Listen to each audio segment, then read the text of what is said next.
Tu sais, il y a un jour quelqu'un, il a fait une bonté à un roi. Il a fait une bonté à un roi. Le roi, il a dit, je suis obligé de te rendre la monnaie. Demande-moi tout ce que tu veux, je te donne. Tout. Je suis le roi, donne-moi tout. Il lui dit au monsieur, il dit, roi, t'es un grand, merci beaucoup, Todaraba, etc. S'il te plaît, si tu peux, moi, pour aller au travail, je dois prendre 3 bus et un train. Tous les jours. Tous les jours. Si tu peux me créer une route qui va de chez moi à mon travail, ça serait le top. Le roi, il lui a dit demain matin. Le lendemain matin, ils lui ont créé une route juste à chez sa femme. Il rentre chez lui à la maison. Il raconte à sa femme lui donne une gifle. Il lui dit pourquoi? Il lui dit espèce d'imbécile, tu lui aurais dû demander de l'argent, tu ne serais pas allé au travail. Elle a raison. Bien sûr qu'elle a raison. Mais c'est la même chose. Tu viens chez Rabbeinu. Rabbeinu, il peut te donner le fait que plus jamais tu auras ce problème. Tu viens, tu lui dis, crée-moi une route.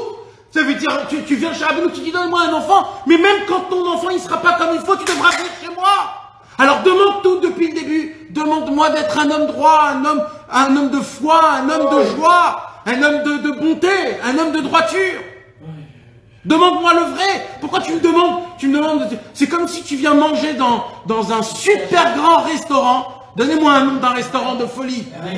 Hein? En France où tu dois appeler 6 mois avant, un truc comme ça. Nimini ou je sais pas quoi. Tu viens là-bas et tu dis je veux une glace. Mais t'es pas sérieux quand même. Mais on vient pas ici pour manger une glace. Mange des choses que tu peux pas te permettre de manger toute ta vie.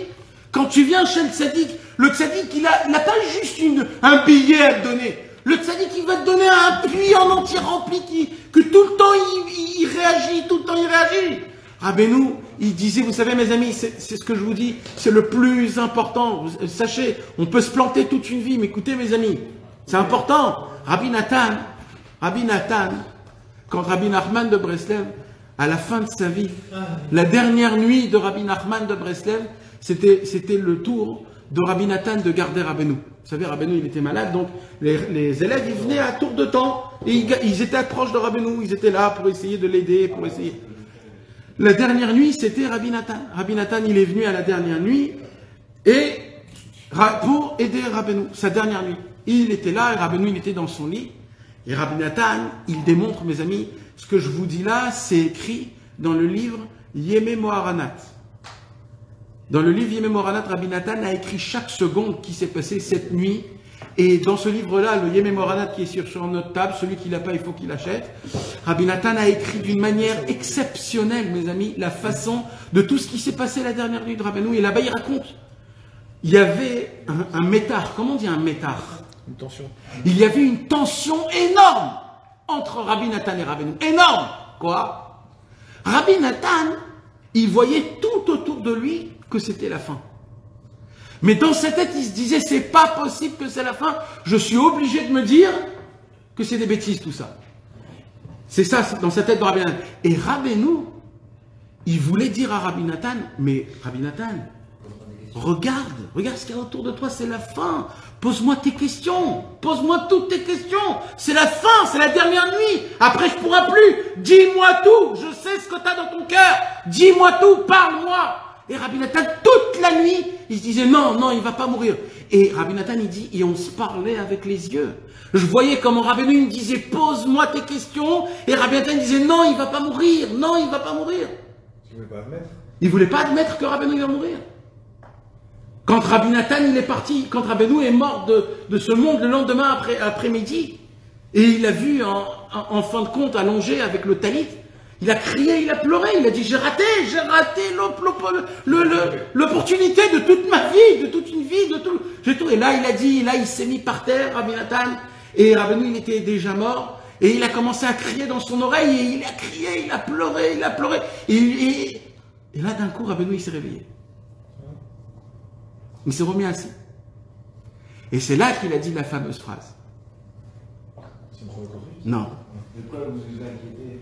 Ma lama lachem lidog me'achar she'ani olech lifnechem. Pourquoi vous vous souciez puisque je marche devant vous? Je vous trace le chemin. Et là, il s'est remis par terre et c'était fini. Et là, Rabbi Nathan, il s'est mis dans les oreilles et il a tout dit, tout ce qu'il avait dans son cœur, tout l'amour qu'il avait envers le Rabbeinu, tout ce qu'il voulait lui dire, le merci Rabbeinu de tout ce que tu m'as fait, de tout ce que tu m'as donné, de toutes les brachot, de tous les chemins, de tous les jardins, merci de tout ce que tu... Maintenant mon travail à moi c'est de creuser, de grandir et de faire en sorte que Bezrat Hashem ça se grandit. Maintenant mes amis écoutez, c'est important. Quand on vient là où il faut et on demande ce qu'il n'y faut pas, il y a un vrai problème. Il y a un vrai problème. Tu peux pas venir chez le boulanger, lui dire « Donnez-moi, j'ai besoin de 4 vis ». Tu peux pas faire ça. Tu peux pas faire ça. Bon, mes amis, le tzaddik, le problème c'est qu'on ne croit pas. C'est quoi le problème alors? Le problème c'est qu'on vient chez le boulanger et on se dit « Le boulanger, ça se pourrait qu'il n'a pas de pain, mais peut-être qu'il a des vis, peut-être je vais lui demander des vis ». Mes amis, quand on vient chez Rabbeinu, il faut savoir que, quand je dis quand on vient chez Rabbeinu, je ne parle pas que de Ouman. Je parle quand tu t'assois et tu ouvres un livre. Il faut savoir qu'à travers ce que tu attends de Rabbeinu, c'est que ça qu'il peut te donner. Que ça il peut te donner. Si, à travers ce que tu t'attends. Si tu attends de Rabbeinu 10%, Rabbeinu il peut te donner que 10%. Si tu attends de Rabbeinu 50%, il peut te donner que 50%. Si tu attends 100%, il te donne 100%, mais il ne faut pas attendre 100%. Il faut attendre 1 milliard de pourcents. Il faut attendre plus que tout. Le tzaddik, mes amis, d'où on apprend ça? C'est que Ibn Anachal. Que le livre de Ibn Anachal, le seul livre qui nous apprend combien Rabbeinu il vaut. C'est quoi sa force? Qu'est-ce qu'il peut nous donner? Comment il fonctionne? C'est quoi sa grandeur? Comment il arrive à purifier? Comment il arrive à nous rendre blancs? Et maintenant, si on n'a pas des mounas dans notre tzaddik, alors quoi? T'imagines, tu viens chez le docteur, tu as parlé de ce docteur, toutes les mauvaises choses qui puissent y arriver. Ouais, t'as vu celui-là, il sait pas et tout. Et en fin de compte, tu te retrouves aussi devant lui malade.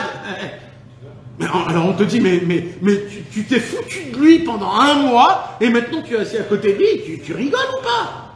On va pas chez un docteur qui ne sait pas faire son travail, et quand tu es malade, tu vas chez qui? Chez un docteur que tu sais à 100% que lui, il peut me faire une guérison.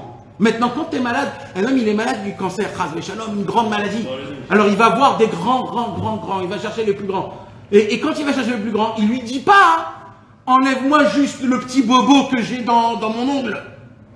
Il lui dit, enlève-moi ma maladie. Quand tu viens chez le tzaddik et tu ne dis pas de quoi tu es malade, le tzaddik, il dit, mais quoi, tu crois pas que j'ai la possibilité de te rendre un ange, de te rendre du feu, de te rendre vivant, de te rendre un homme vivant, d'être joyeux quoi qu'il se passe, de ne pas t'en faire de l'argent, de ne pas t'en faire des honneurs, de ne pas t'en faire de ce monde-ci, de ne pas être accro au football ou je ne sais pas quoi, non, d'être un homme maître de soi-même.